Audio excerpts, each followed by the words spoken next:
As fellows, we all share a single fundamental characteristic, and that is that we not only want, but will change the world.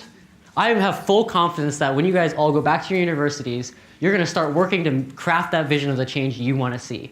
You're going to take all the skills that you learned today, and you're going to craft these elaborate plans, this change plan, as I'm going to call it now. And there's going to be things you're going to spend months, weeks, hours on, countless amount of hours, talking to other people, getting feedback from students, building prototypes.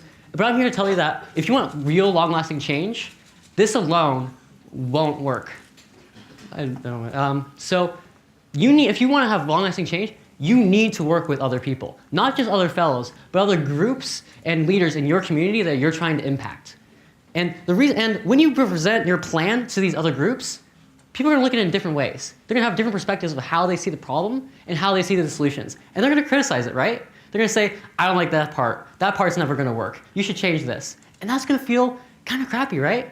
Because you spent countless amount of hours crafting this perfect plan, and they're just kind of saying negative things about it.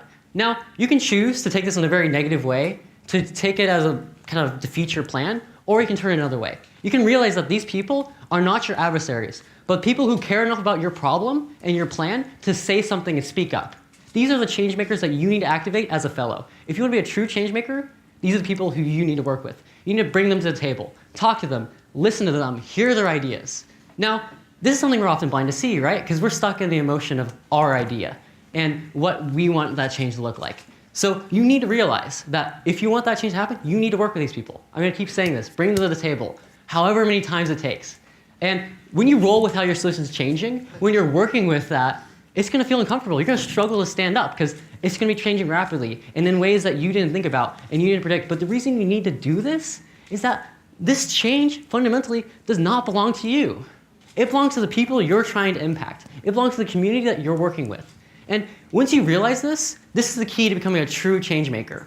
Because when you let go of it as your idea, this is how real change happens. So at the Carl School of Mines, one way we did this was through our engineering design course. This was a thing that no one liked. Students hated it, professors hated teaching it, and it was just an awful course. People complained about it 24/7.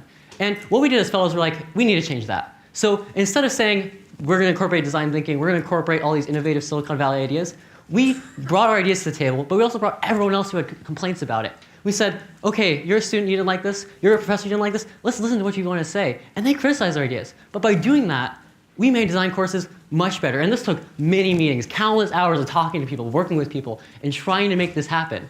But this crafted an idea that actually made the class better to the point where now 70% of students are satisfied with that. Isn't that cool?